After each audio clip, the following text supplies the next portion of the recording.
How's it going, everyone? So, while the Black Friday PSN sale is not live right now, Microsoft actually has theirs live right now. I believe this happens every year, where Microsoft does put their sale up quite a bit earlier than PSN. PSN should be up next Thursday, next Friday. The November savings sale is up on the 22nd, I think, into the 23rd. It's like 3 a.m. Eastern on the 23rd. But, Microsoft has their Black Friday sale up, and a lot of the prices, all of the prices are going to have direct parity when it comes to the prices that they are going to be available for on the PlayStation Store. So I thought it would be interesting to take a look at some of the deals that I found rather good or interesting at the very least, and some other deals that are notable, just giving you a general idea on some of the expectations. Now, there's going to be far more stuff that is available. And remember, some of these digital-only prices are honestly kind of nasty. One in particular I just think is comical. But nevertheless, let's get right into it. Right off the top, Cyberpunk 2077 Ultimate Edition is going to be $48, which that sounds expensive, but that's not that bad, given that that's typically $80, because that includes Cyberpunk 2077 as well as Phantom Liberty. I should say like $80 digitally. Nobody should be paying $80 for that. You could get like the physical copy for $60. But yeah, like, that's not a bad deal, 48, given that Phantom Liberty goes for 30, so you're essentially getting Cyberpunk 2077 for $18, and then you're getting, you know, Phantom Liberty for its regular price. Not too bad. If you do have a physical console or a console with a disc drive, I would say be on the lookout for a physical copy of that. Unfortunately, on PlayStation, you don't get the Phantom Liberty DLC on disc, so that's a little bit of a bummer, but what can you do? But yeah, that's a pretty decent one, and Cyberpunk 2077 is now great, so I certainly would recommend that. They are also selling Cyberpunk 2077 standalone, $27, so an additional 10% off from the regular discounted price, so I guess we gotta take the small victories when we can, but yeah, that is available. Stray is down to $18. This is a game that's just been holding up in price, but I do believe this will be the deepest discount for Stray, so not too bad there as far as that's concerned, but yeah, it's a great game. Was available on PlayStation Plus Extra a while ago, but a good deal and a good pickup there. And that's like a perfect holiday game if you want to play a game where you're playing or you're showing a game to somebody who's not a gamer and they don't play video games whatsoever. I mean, Stray is always going to be a game that I feel like captures the interest of the casual, so there you go with that. Borderlands Collection, the Pandora's Box, is $37.49. They also have Borderlands the Legendary Collection, which is Borderlands 1, 2, and the pre-sequel. That for $9.99 is always a ridiculous deal, but wanted to make mention of that. Pandora's Box includes so much content that I do feel like it's a decent pickup, but yeah, I also feel like some of you guys at least have, or the majority of you guys at least have some of the content. It includes Tales from the Borderlands as well, which is quite nice, and New Tales from the Borderlands. Although that game isn't the greatest, but Tales from the Borderlands is awesome, so definitely would recommend that. Star Wars Outlaws. Yo, Ubisoft, come on now. This ain't a deep enough discount for Star Wars Outlaws. What is this? $52 for Star Wars Outlaws? $52.50, in fact.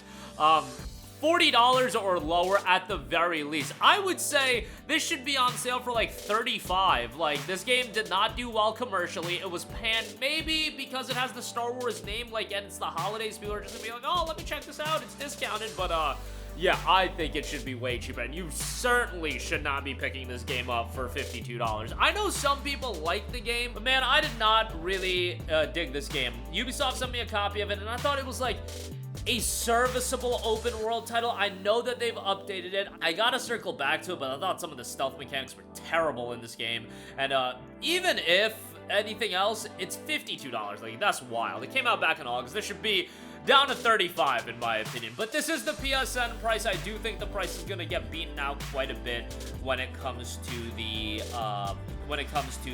price in stores. Disney's Epic Mickey Rebrushed, 30% off for $42. Nice little discount on this. However, would like to see that a little bit cheaper. I do see this as being another game that gets cheaper in stores, maybe $35 on this as well. This came out back in September, a remake if you want to call it that. Yeah, it is a remake of Disney's Epic Mickey, which initially came out on on the Nintendo Wii, but yeah, the remake was really good. Play the demo if you haven't, if nothing else, but yeah, I thought the $60 price tag was a little bit high. $42 is a little bit more palatable, but again, I would say wait for that to get a little bit cheaper, see if it's cheaper physically.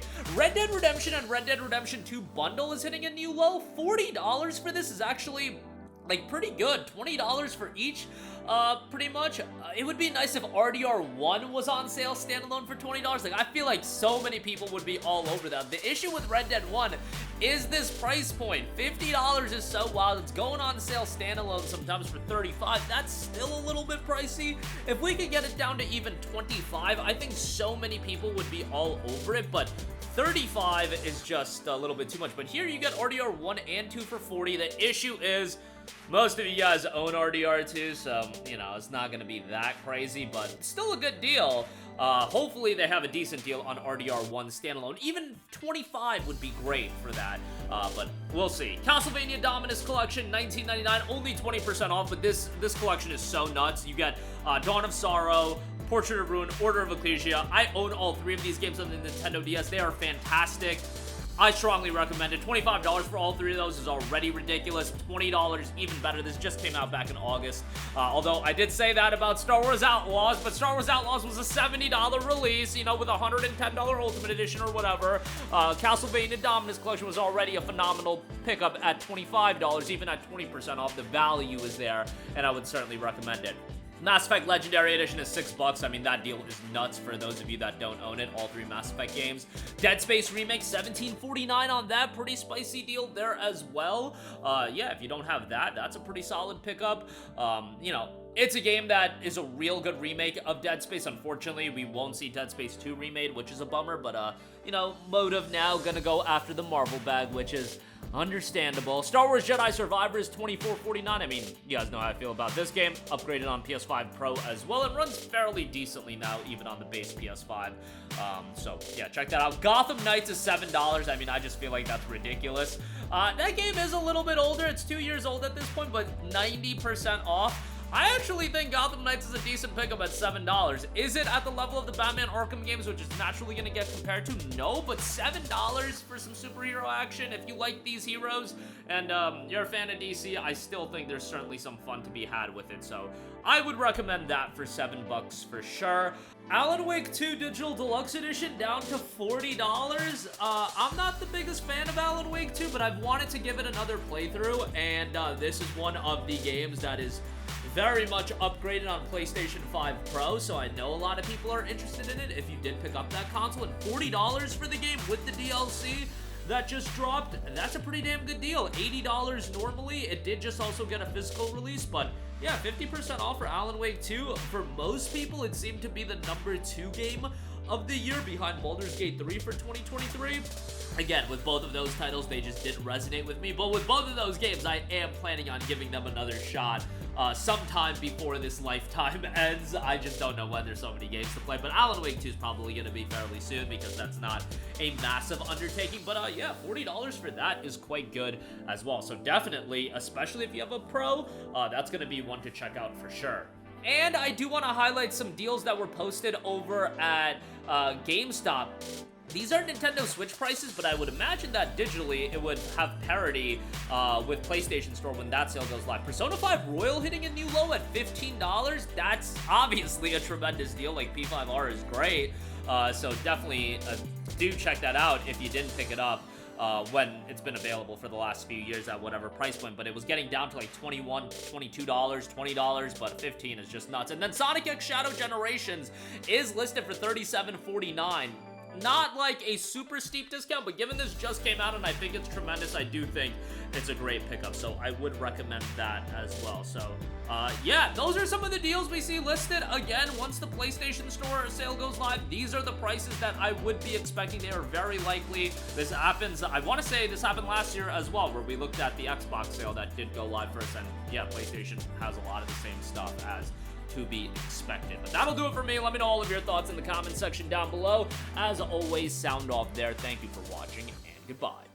Hey guys, we hope you enjoyed the video, and if you did, make sure to hit the subscribe button, and if you're already subscribed, do us a favor and hit the bell icon. This way you'll be notified whenever we post a new video. That's the best way to keep up with all of our uploads, and we usually try to upload 2 videos a day. And with the bell icon hit, you'll be notified whenever we do upload a video. As always, thanks for watching.